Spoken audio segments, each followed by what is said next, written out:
자, 차이과학대학교 스포츠학대학원 2021년 1학기 상지 손상 평가 수업인데요.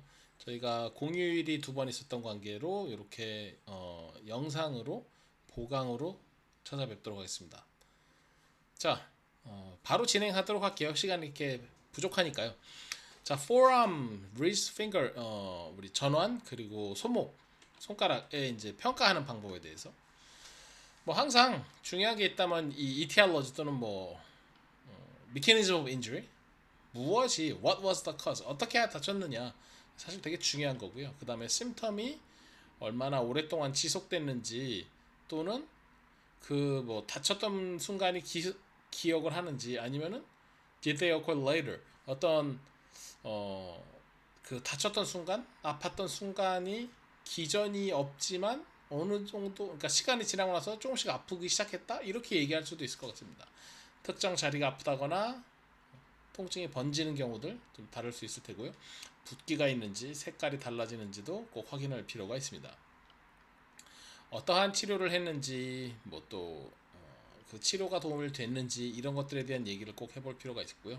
또한 예전에 forearm이나 뭐 손목 손가락에 대해서 다친 적이 있는지 이런 거에 대해서 꼭 확인해 보는 것을 추천해 드립니다. 자, 우리가 observation을 한다고 하면 당연히 이제 deformity를 먼저 확인해야 돼요. 해부학적으로 구조가 내 상식에 의학적 상식에 맞는지 아니면 틀리는지, 붓기가 어떤지, 또 피부의 색깔이 다른지, 레인지 오브 모션 검사해 보셔야 되고요. 통증이 레인지 오브 모션을 할 때 꼭 통증이 나오는지, 어느 통증이 어느 움직임을 할 때 어느 자리에서 나오는지 이런 거를 꼭 파악할 필요가 있습니다. 자, 촉진을 한다라고 하면 물론 뭐 하나하나 아주 세부적으로 촉진을 할 필요가 있고요. 텐더니스가 있는지, 이디마 붓기가 있는지, 뭐 프랙처가 있거나 디포미가 있는지, 색깔이 다른지, 온도 차이, 관절이 정상적으로 느껴지지 않는다거나 뼈 조각이 느껴진다거나 뼈의 라인이 명확하지 않고 뭔가 다르다거나 이런 것들을 가벼운 촉진을 통해서 검사해 보는 것을 추천해 드립니다. 자, 포람에 있어서 제가 먼저 말씀드리고 싶은 거는 요 포람에 얼마든지 컨투전이 일어날 수 있고요. 맞게 되면 이렇게 부을 수가 있거든요. 예. 보통 이제 우리가 이런 식으로 막잖아요.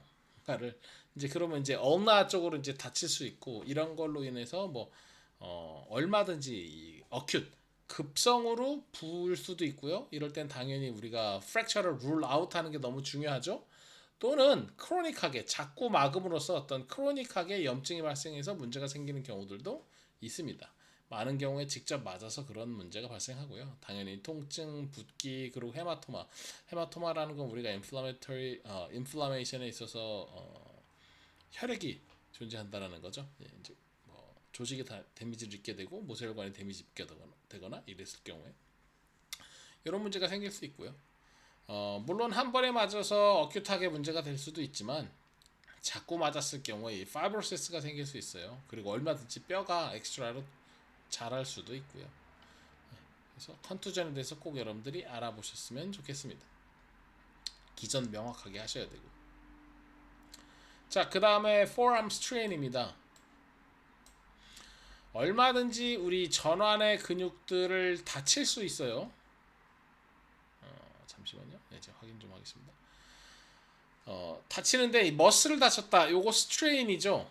힘줄을 다쳤다. 제가 엘보 수업할 때 말씀드렸습니다. 그거는 이제 에피컨다일라이티스라 해서 뭐 레터럴 에피컨다일라이티스, 테니스 엘보, 그 다음에 미디얼 에피컨다일라이티스, 뭐 골퍼스 엘보 이렇게 판단할 수 있는데요.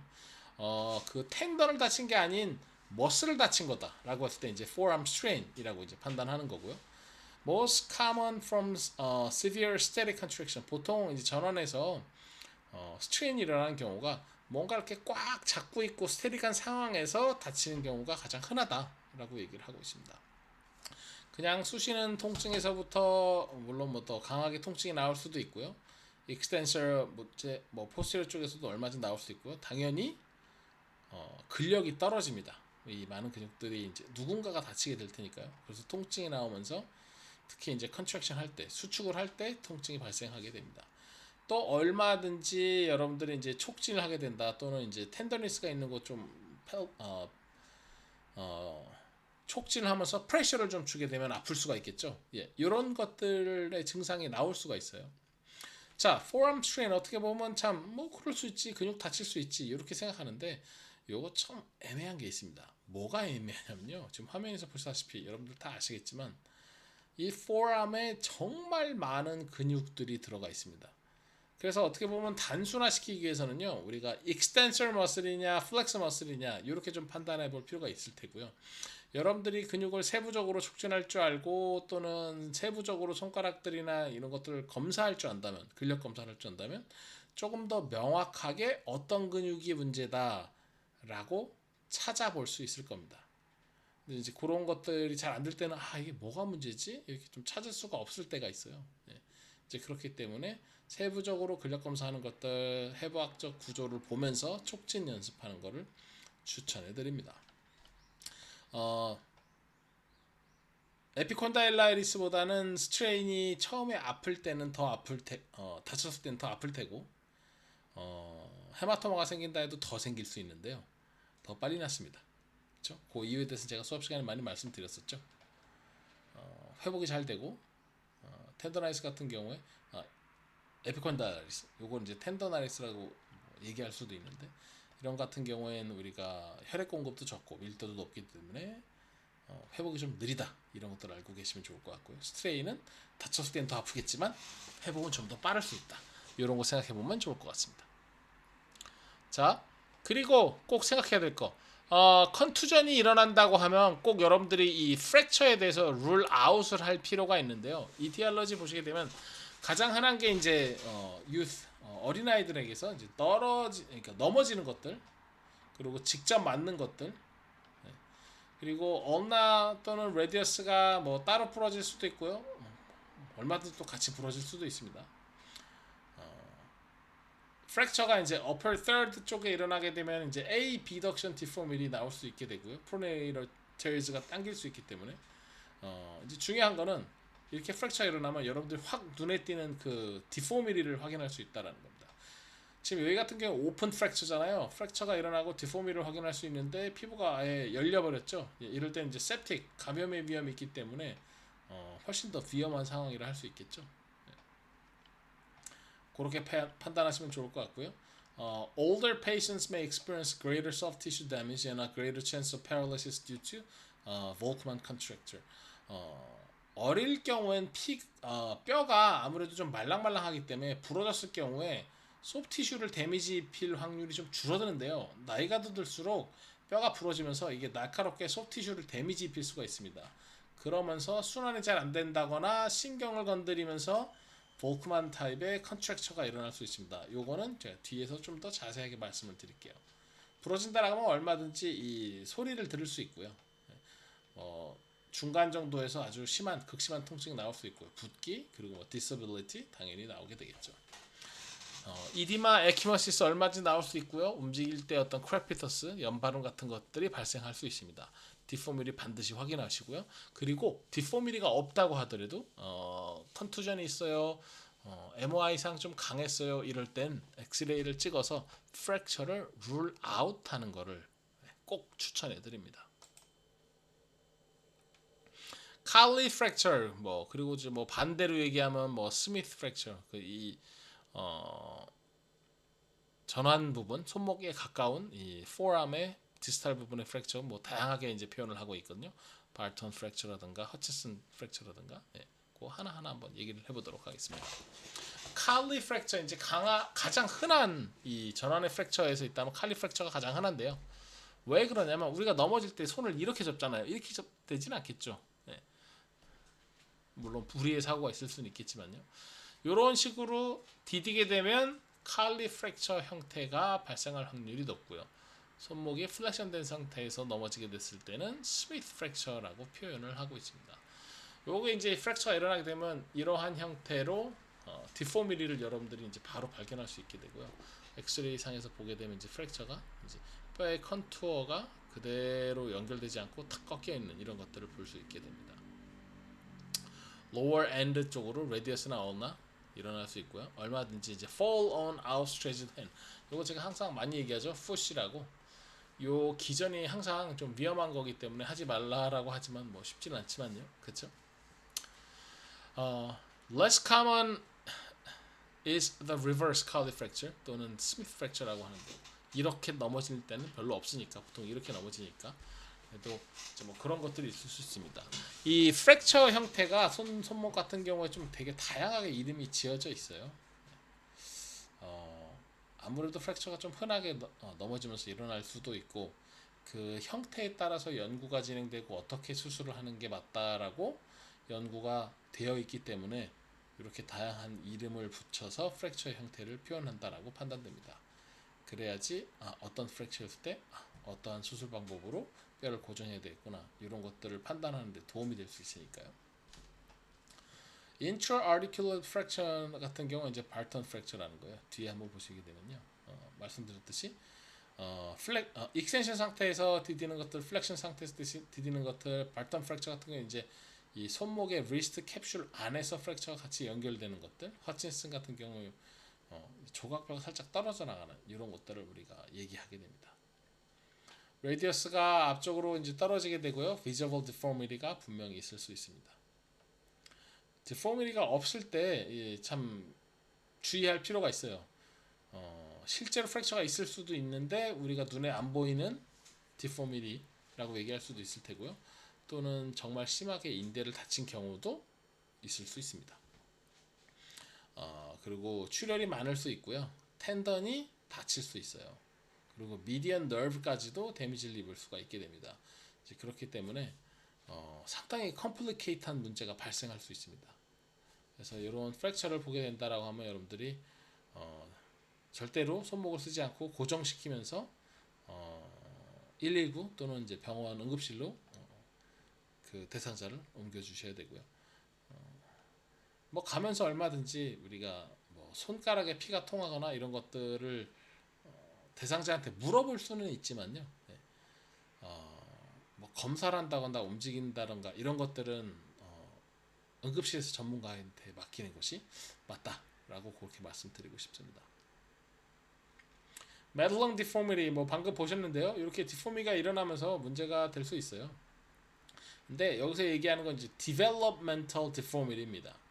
associated with changes in radius ulna and carpal bone. 이 radius ulna carpal bone에서 이제 어떤 문제가 생기면서 result in palmar and ulnar wrist subluxation 이렇게 subluxation이 일어나게 되는 거예요. 그 자리에서 이제 딱 빠지게 되는 거죠. 여자들에게 있어서 female에게 있어서 좀 더 흔하고요. 카팔뼈가 이제 radius ulna에 딱 연결되는데 이제 에피피지얼 플레이트에 문제가 발생하면서 이런 문제가 발생할 수 있습니다. 그래서 엑스레이를 찍게 되면 이 뼈가 자리를 못 잡고 있는 것을 확인할 수 있게 되고요. 손목 통증 당연히 나올 테고요. 뭐 포암의 로테이션 같은 것들이 제한될 수 있습니다. 왜 그러냐면 이 베어링 카팔본들 베어링 조그만 뼈들이 있잖아요. 이것들이 자기 자리를 지키고 나서 손목이 움직여야 되는데 이것이 문제가 될 수 있다는 거죠. 얼마든지 파마 쪽에 이제 서블루크레이션이 일어날 수 있고요. 레디어스 온라인 스탈로이드 프로세스에 문제가 일어나는 경우도 간혹 있을 수 있습니다.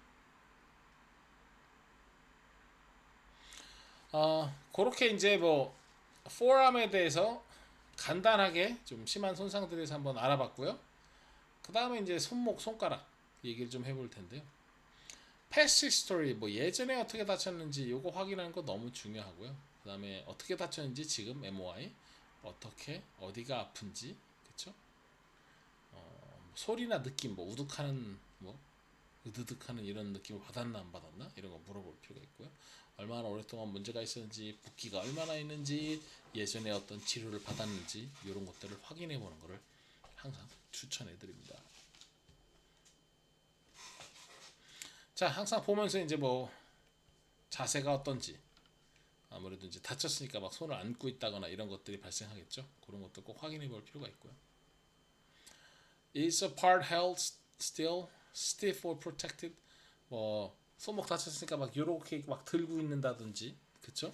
아니면 뭐 보조개 같은 걸 쳤다든가 뭐 이런 것들 확인해 볼 수 있을 테고요. 손목이 많이 부었는지, 색깔이 다른지, 행동에 뭐 아무래도 손이 문제가 있으니까 차이가 있는지, What movements can be performed fully and rhythmically? 어떠한 움직임이 제대로 나오는지, 또 어떤 움직임이 제대로 안 나오는지, 이렇게 손가락들 이렇게 터치할 수 있는지, 예.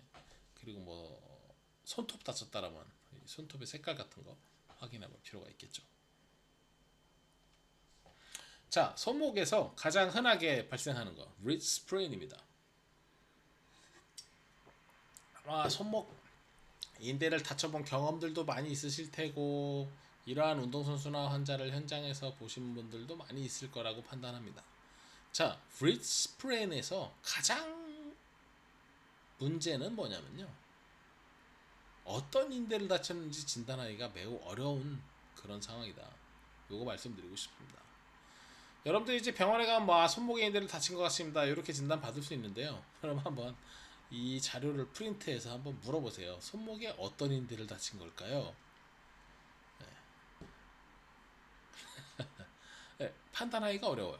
뭐 그 병원 다시 안 갈 거면 해보시기를 추천해 드립니다.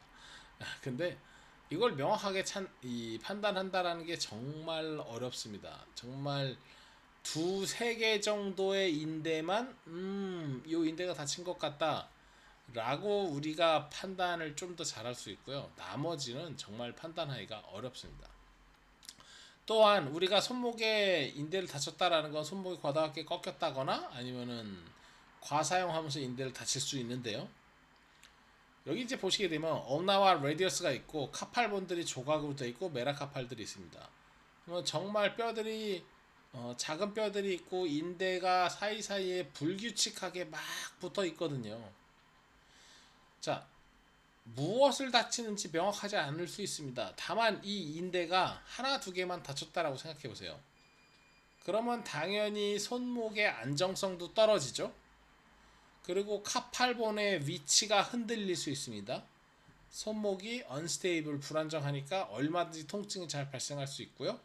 많은 사람들이 손목을 계속 쓰는 형태로 살아가기 때문에 서브어큐 형태가 발생할 수 있고 인대 회복이 느려질 수 있고, 그렇죠? 이러한 문제로 또 다른 프로그노시스, 예후를 경험할 수 있게 됩니다.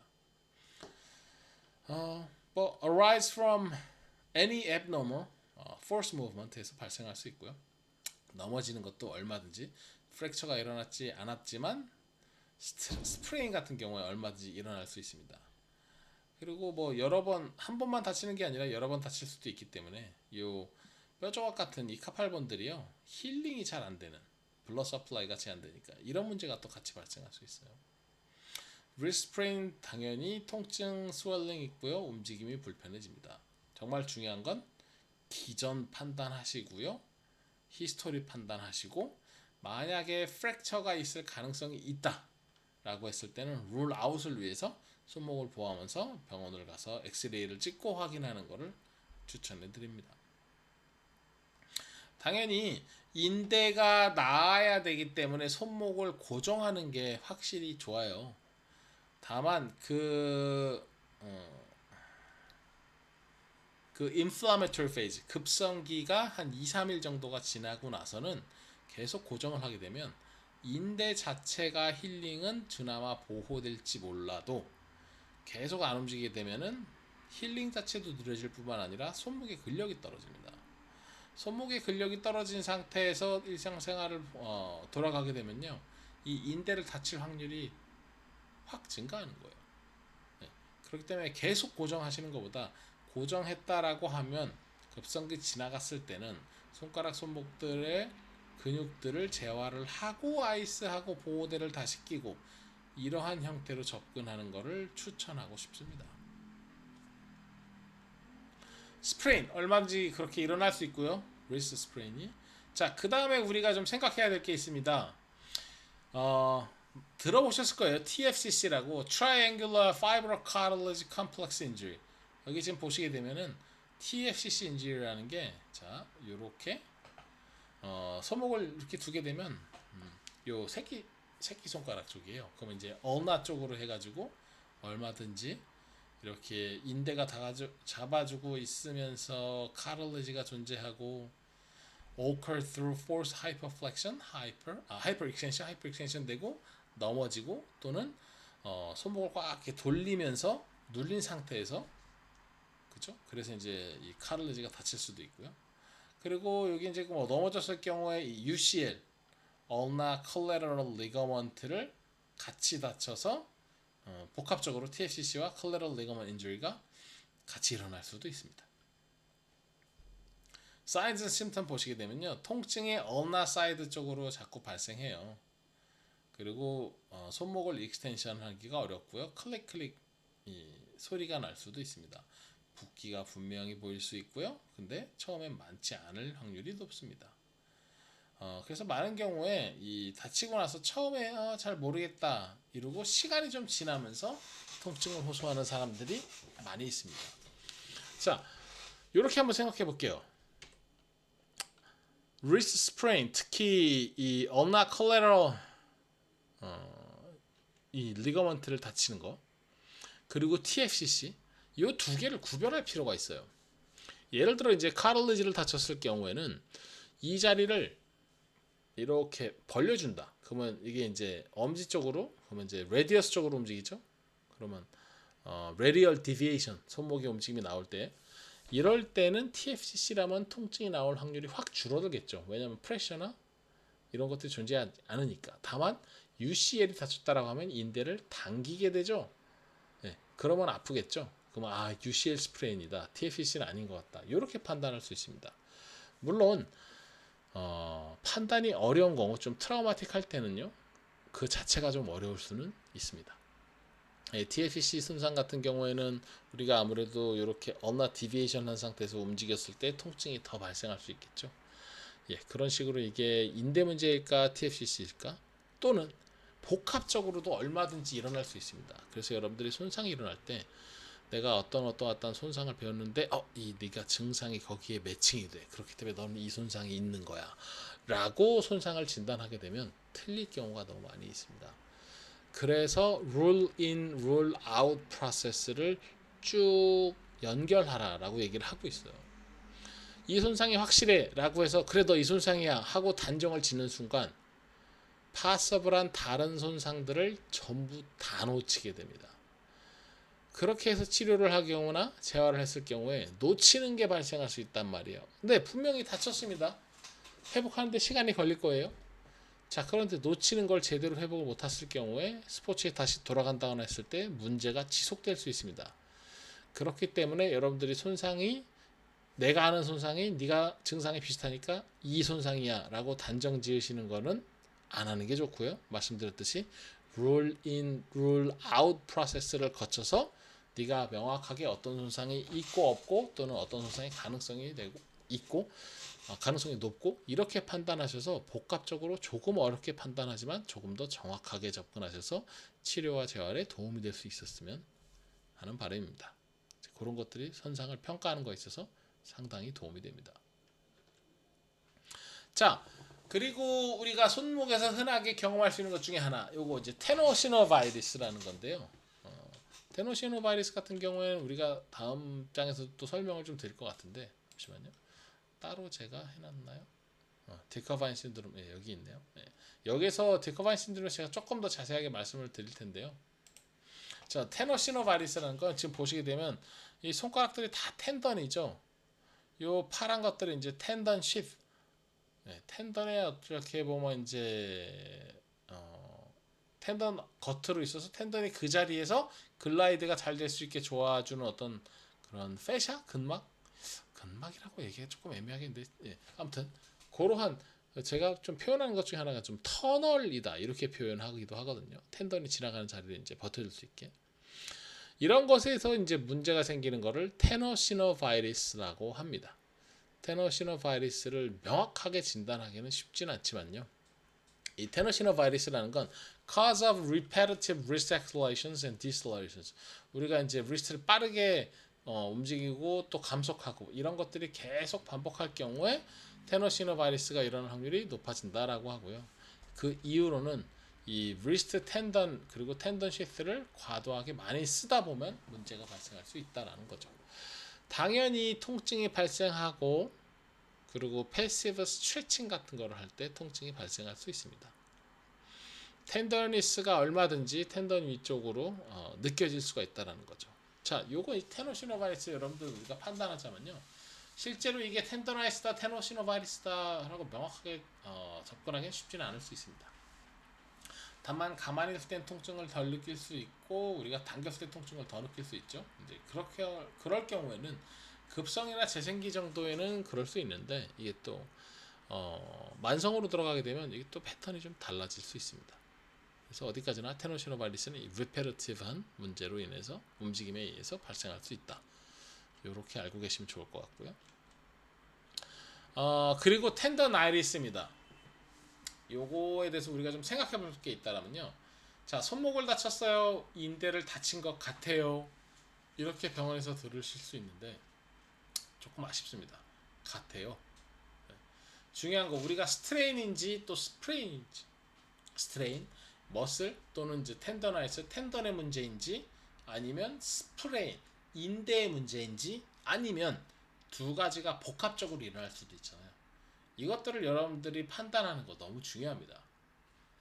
왜 그러냐면 어떤 조직이 다쳤는지 명확하게 진단이 될수록 치료와 재활이 훨씬 더 명확해지고 수월해집니다.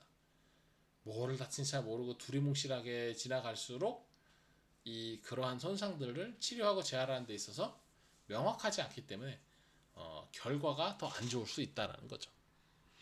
텐더나이리스 보시게 되면요.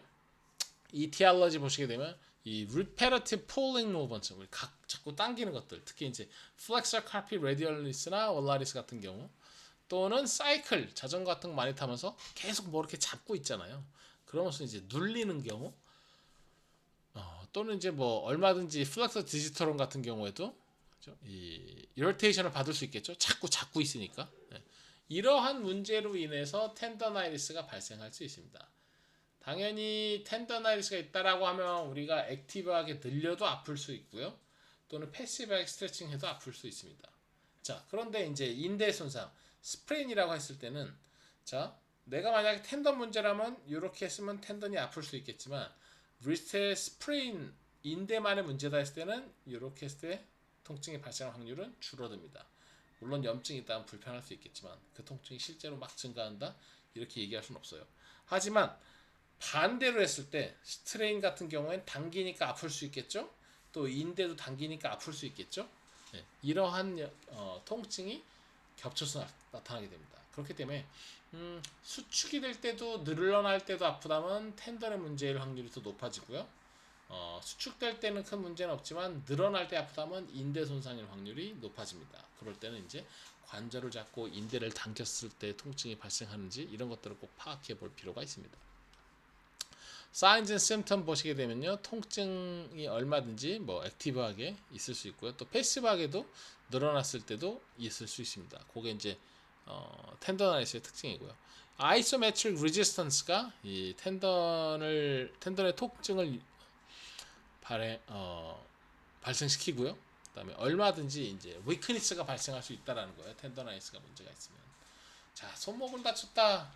사실 해부학적 구조로 봤을 때 되게 조그만 공간이지만 텐더나이스가 있을 수도 있고 스프레인이 있을 수도 있고 텐디노서스가 있을 수도 있고 특정 조직의 문제인 TFCC까지 어떤 인대를 다친지 모르는 스프레인까지 정말 손목이 작은 해부학적 구조지만 이 손상이 너무 다양해요. 그렇기 때문에 명확하게 평가가 잘 안 되는 경우, 어려운 경우들이 분명히 있을 수 있습니다. 자, 그렇다고 해서 그냥 안 됩니다. 평가가 잘 안 돼요. 뭔지 잘 몰라요. 그냥 고정하세요. 이거는 틀린 얘기입니다. 어떠한 손상들이 확률이 높다. 그렇기 때문에 어떻게 치료 재활을 하는 것이 이 손목에 더 도움이 될 수 있을까? 이렇게 판단하는 게 너무 중요합니다. 무작정 이거다 저거다. 무작정 고정만 하세요. 이걸 이렇게 접근하게 되면 놓치는 것들이 또 발생할 수 있다는 거죠. 그렇게 텐더나이스까지 한번 알아봤고요. 자, 그 다음에 추가적으로 이 nerve compression, entrainment, pulse 이런 것들 조금 얘기하다가 그리고 50분 정도가 되면 제가 강의를 끊고 또 다른 업로드를 하고요. 또 다른 세션 50분을 해가지고 강의를 또 올려드리도록 하겠습니다. 보통 영상 강의를 제작한다라고 하면 뭐 학점당 25점을 최소 해달라 이런 얘기 있기 때문에, 그리고 저도 이게 인터랙션이 없다 보니까 혼자서 막 계속 떠들다 보니까 이게 또 쉽지는 않더라고요. 그래서 보통 2학점 경우에는 한 50분 정도를 권유하고 있다라는 거 뭐 아시는 분들 뭐 이미 아시겠지만요.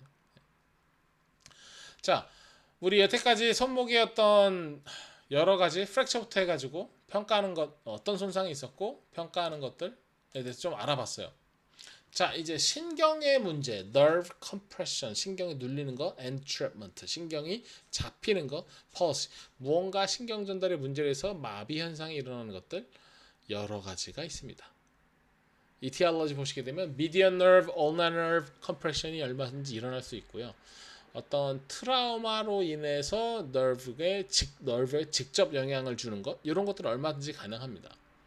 자, 그럼 nerve compression, entrapment, palsy가 이 손목 손에 일어나게 되면 저린 증상 같은 것들 발생할 수 있겠죠. 예. 그래서 sharp하거나 burning pain 또는 sensation이 피부에 나타날 수 있습니다. 자, 여기서 중요한 거는 어느 쪽이 저린 증상이 나오고 모양이 문제가 되느냐 이런 것들을 좀 자세하게 판단할 필요가 있어요. 그래서 ulnar nerve가 문제가 있다. 또 이렇게 되면은 손 모양이 어떻게 된다. ulnar 같은 경우에 우리가 이렇게 있을 수가 없겠죠. ulnar nerve에 문제가 있으니까 뭐 이런 식으로 일어나겠죠.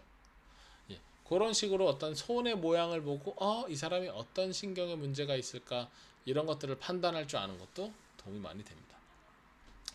radial nerve가 문제가 됐을 때는 이제 drop wrist 현상이 발생하게 되고요. 익스텐서가 이제 마비가 될 수 있으니까요.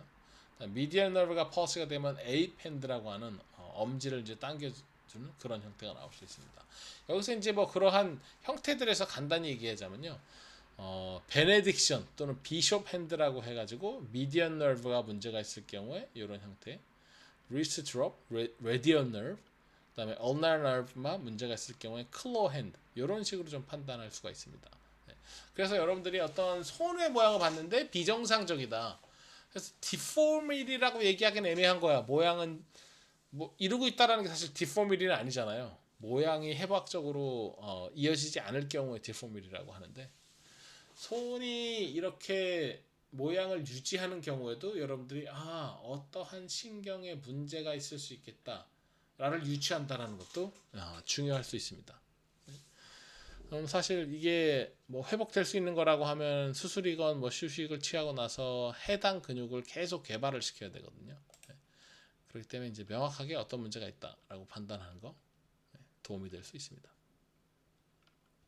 자, 그 다음에 여러분들이 조금 더 흔하게 볼 수 있는 거에 대해서 한번 얘기를 해보겠습니다.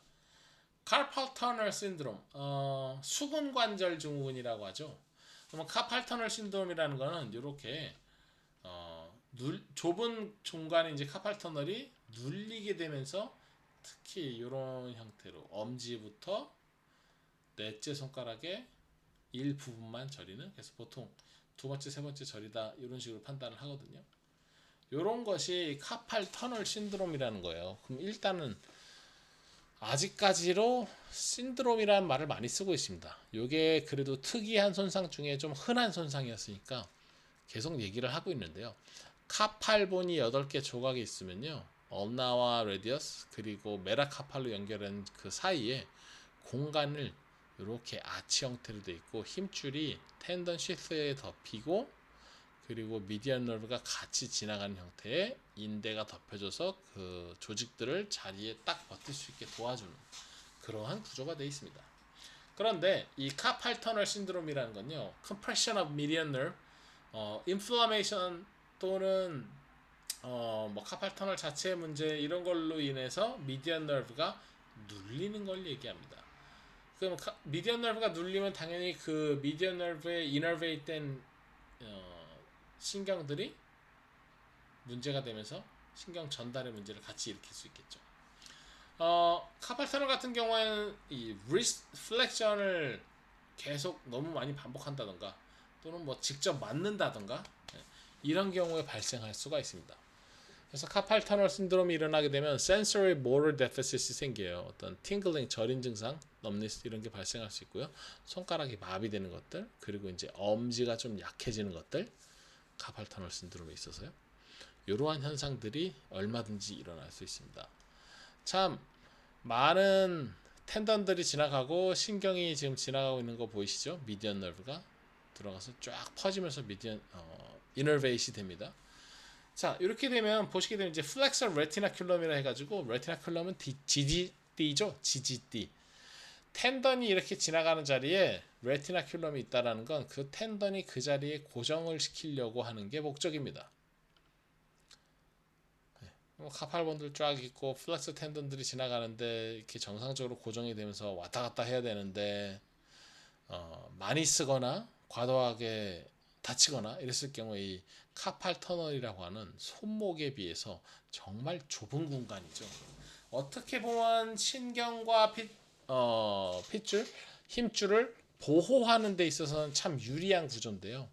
염증이 발생되거나 했을 때는 이 공간이 너무 좁기 때문에 눌리죠. 압력이 증가하니까. 네, 그래서 저린 현상이 발생할 수도 있다라는 겁니다. 이것이 이제 카팔 터널 신드롬, 수공관절 증후군이에요. 그래서 여러분들이 이제 저린다라고 했을 때 무조건 목 디스크라고 접근하는 거는 말씀드렸듯이 실수거든요. 다른 손상이 물론 이 손상의 뭐라 해야 되죠? 증상을 갖고 있다. 하지만 확정적으로 카팔 터널 신드롬이 있다. 이렇게 얘기할 수는 없거든요. 네, 그 부분이 상당히 중요합니다. 그러면 우리가 추가적 검사를 통해서 카팔 터널 신드롬인지 아닌지 판단할 필요가 있고, 자, 이거를 당장 수술해야 되는지 아니면 컨서버티브하게 접근하면서 개선이 되는지 확인하는 것든 몇 가지 옵션이 있을 수 있습니다. 그게 이제 카팔 터널 신드롬이 하고요. 아이고 어떤 손가락이 저릴 수 있다? 그렇죠? 얼마든지 급성으로 인해서 다칠 수 있지만 많은 경우에 만성으로 눌리는 문제가 발생할 수 있습니다. 그것이 이제 카팔 터널 신드롬이에요. 뭐 특이사항으로는 이제 임산부들한테도 이제 카팔 터널 신드롬 많이 일어날 수 있죠. 정말 힘들게 출산 중도 그렇고 출산 후에도 관절이 느슨해져 있는 상태에서 계속 손목을 강하게 써야 되다 보니까 문제가 발생할 수도 있는 겁니다. 공간이 좁아지기도 하고요. 자세한 거는 제가 손상 재활 시간에 좀 더 자세하게 말씀을 드리도록 하겠습니다. 그리고 추가적으로 말씀드리고 싶은 건 디커바인 디지즈, 허프만 디지즈, 디커바인 신드롬 뭐 이렇게 얘기할 수 있는데요. 스테노싱 테노시노바이러스 in thumb, 이 thumb이 지나가는데 움직이는 데 있어서 테노시노바이러스 텐던의 글라이딩이 좀 방해되는 이런 현상이 발생합니다. 텐던이 있죠, 레티나큘럼이 있죠, 텐던 시스가 있죠. 텐던이 데미지를 입으면서 염증이 발생을 하게 되고 염증이 흡수가 되면서 많은 경우에 텐던 시스와 어디전이 일어나면서 글라이드가 잘 안 된다거나 이러한 문제가 발생할 수 있습니다. 그래서 당겨요. 이 디커바인 신드롬을 검사하는 방법은 핑클스타인 테스트라 해가지고 엄지를 안으로 집어넣고 주먹을 줘서 뻗어서 이렇게 내려보는 거예요. 그랬을 때 이게 확 당기는 증상이 확 증가하는지 이런 거를 판단할 필요가 있습니다. 그것이 핑클스타인 테스트, 디커바인 신드롬을 검사하는 방법이에요. 아무래도 이런 사람들 같은 경우에는 손목을 아주 많이 쓰는 사람들한테 있어서 좀 더 흔하게 나타날 수 있고요. 통증이 얼마든지 발생할 수 있고 이 전환 쪽으로 통증이 좀 레디에이트 된다 이렇게 느낄 수도 있습니다. 핑클스타인 테스트가 파지브라는 거 제가 말씀드렸고요. Point tenderness and weakness during thumb, 우리 thumb을 움직이려고 할 때, 엄지를 움직이려고 할 때 weakness가 얼마든지 발생할 수 있겠죠. 엄지를 수축한 우리가 움직인다 할 때는 힘줄이 당겨지고 근육이 파이어링을 해주고 그래서 움직여야 되는데 디커바인 신드롬이 있을 경우 이 움직임이 방해를 받기 때문에 통증이 얼마든지 발생할 수 있습니다. extension, abduction, painful catching, 뭐 snapping 이런 현상들이 발생할 수 있어요. 그래서 이제 디커바인 신드롬이 일어났다라고 했을 때는 이걸 이제 테노시노바이러스라고 명명하기도 하거든요. 다만 명확히 어느 구간이 문제다 이런 걸 판단할 수 있다는 거죠. 의외로 이것 때문에 좀 힘들어하시는 분들이 많이 있습니다. 그리고 디커바인 신드롬 있을 경우에 수술이 그렇게 막 엄청나게 복잡한 거 아니어서 괜찮습니다. 예후도. 그런데 문제는 컨서버티브하게 어떻게 접근하느냐라는 연구들이 확실히 좀 부족한 부분이 있습니다. 글쎄요.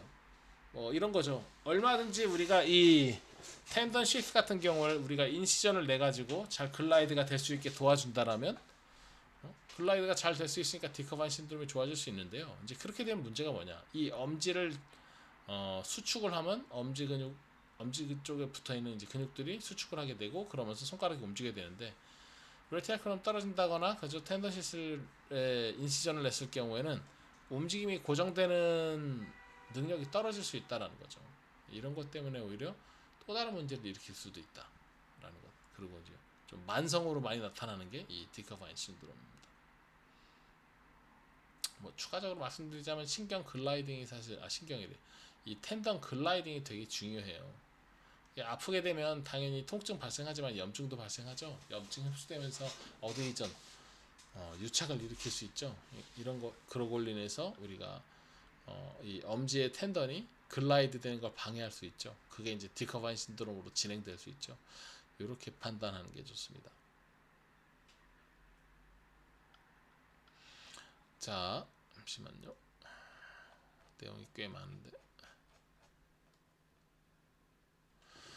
자, 이제는 뼈 얘기를 한번 해보도록 하겠습니다. 손목에 많이 다 얘기하기보다는 어느 정도 얘기하고 마치도록 할게요. 다음 시간 것도 줘야 준비해야 되니까.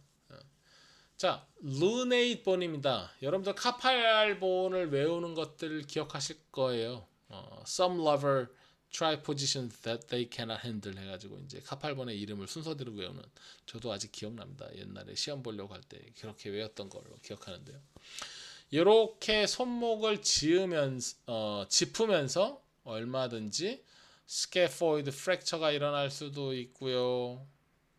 카팔 리거먼트가 다칠 수도 있고요. 그리고 미디언 너브가 눌릴 수도 있고 또 로네이트 디슬로케이션이 일어날 수 있습니다. 지금 이 장에서는 로네이트 디슬로케이션에 대해서 설명하고 있는데요. Forceful hyperextension or fall on outstretched hand.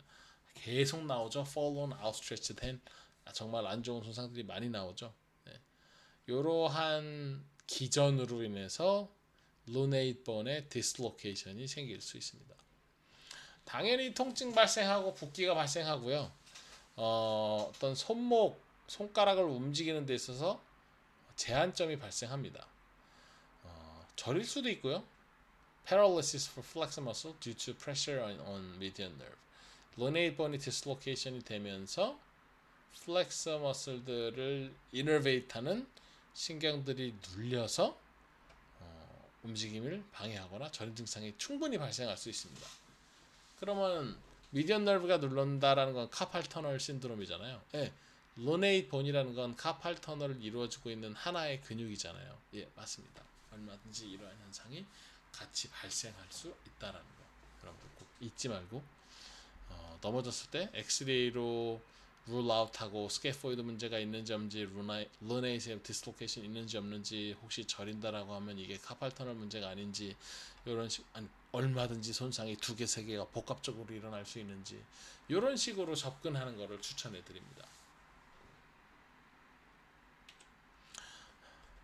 자, 이 키앤박스 디지즈에 대해서 얘기하고 다음 시간 강의로 넘어가도록 할게요. 키앤박스 디지즈라는 거는요, loss of blood supply to lunate bone resulting in osteonecrosis. 뼈 자체가 네크로시스 괴사된다라는 거예요. 그래서 MRI를 찍게 되면요, 이렇게 뼈가 밀도가 좋아야 되는데 뼈가 괴사하다 보니까 밀도가 확 떨어집니다. 뼈가 그 자리에 있긴 하지만 뼈의 기능을 상실한 거죠. 이런 것들이 많이 있어요. 왜 그럴까요? 블러드 서플라이가 제한적이라는 거예요. 이 손목 카팔본들이 정말 자유롭게 움직일 수 있는 거에 도움이 되고 안정적인 거에 도움이 되면서 정말 많은 일을 우리가 손목으로 합니다. 그런데 이렇게 루네이시 디슬로케이션 된다거나 프랙처가 일어난다거나 어떠한 트라우마틱한 히스토리에서 다쳤을 경우에 이러한 블러드 서플라이가 제한적으로 되면서 네크로시스가 발생할 수 있다라는 거. 상당히 중요합니다. 통증 당연히 있을 수 있고요. 부을 수 있고요. 레인지 오브 모션이 줄어들겠죠. 그러면서 그립 스트렝스가 떨어지기 시작합니다. 당연히 로네이드 본 쪽에서 우리가 텐더니스가 발생할 수 있다라는 거죠. 자, 이 카팔본을 다쳤을 때 스캐포이드 우리가 다음 시간에 얘기할 스캐포이드도 그렇고요.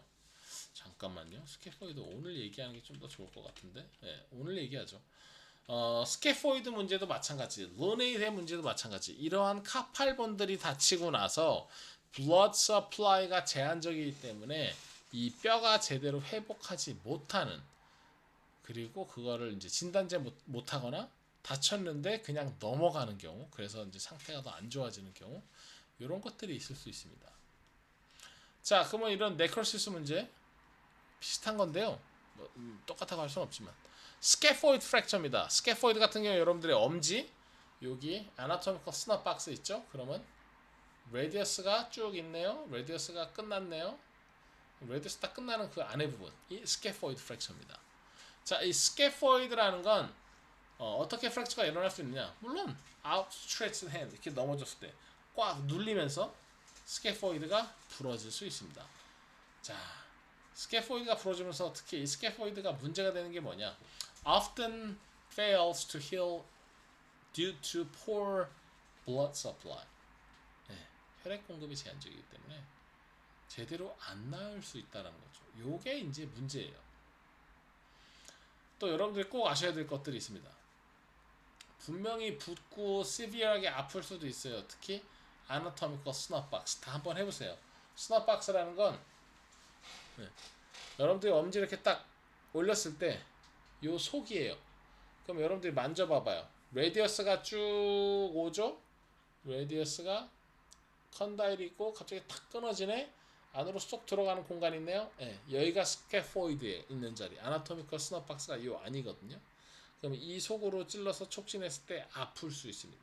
물론 제가 지금 살짝 촉진해도 아픈데요. 프레셔를 주게 되면 좀 아픈 자리긴 합니다. 근데 프랙처가 일어났다라는 건 얘기가 좀 달라집니다. 그리고 이게 이제 가장 큰 문제가 뭐냐면요. 엑스레이를 찍었을 때 뼈가 괜찮으니까 손목이 아프니까 요거 리스트 스프레인이야 라고 진단을 내릴 수 있습니다. 아주 큰 실수를 할 수 있습니다. 스캐포이드 프랙처가 의심된다면 당연히 애나토미컬 스타프 박스에 가벼운 프레셔 촉진을 해가지고 프레셔를 가지고 촉진해서 통증이 나오는지 확인해야 되고 엑스레이 찍어야 됩니다. 당연히 이렇게 늘리면 통증이 줄어들지만 컴프레션 할 땐 늘어날 수 있겠죠. 근데 그게 인대랑 형태가 비슷합니다. 그러면 스캐포이드 프랙처라는 건 어디까지나 보온의 프랙처이기 때문에 여러분들이 엑스레이를 찍게 되면 진단이 가능하잖아요. 그래서 부러졌다면 수술 빨리 들어가고, 물론 회복이 좀 느린 뼈이긴 하지만 수술을 붙이는 게 좀 나을 수가 있겠죠. 특히 이제 수부 전문의한테 가셔야 됩니다. 이런 수술 같은 경우에는. 라디얼 플렉션 했을 때 분명히 뭐 통증이 더 발생할 수도 있고 이런데, 요거 중요한 거 제가 말씀드리겠습니다. 스캐포이드 프랙처가 일어나고 나서 손목 아파 그래서 엑스레이를 찍었는데 스캐포이드 프랙처가 안 나타날 확률이 상당히 높습니다. 부러졌는데도 불구하고. 그리고 한 2, 3일 또는 일주일 후에 다시 엑스레이를 찍어보면 벌어져 있는 스캐포이드로 발전할 수 있는 거죠. 이거 조심해야 돼요. 부러져 있는 상태에서 바로 벌어지지 않는 경우에 시간이 지나면서 더 벌어질 수 있습니다. 이거 왜 조심해야 되냐면 손목 심하게 다쳤구나, 인대 다쳤구나 이러고 시간 지났는데 나중에 계속 아파서 엑스레이 찍어보니까 사실은 프랙처였던 거야. 아이고 이것저것 다 썼는데 뼈가 다 벌어질 수도 있어요. 플러스 뭐예요? 붙이려고 하는데 이거 안 붙을 수 있어요. 왜요? Poor blood supply. 이 혈액순환이 제한적이기 때문에.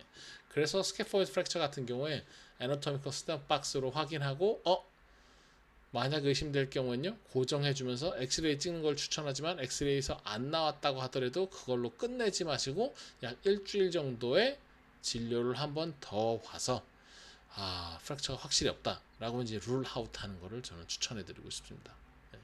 리스크가 좀 있기 때문에.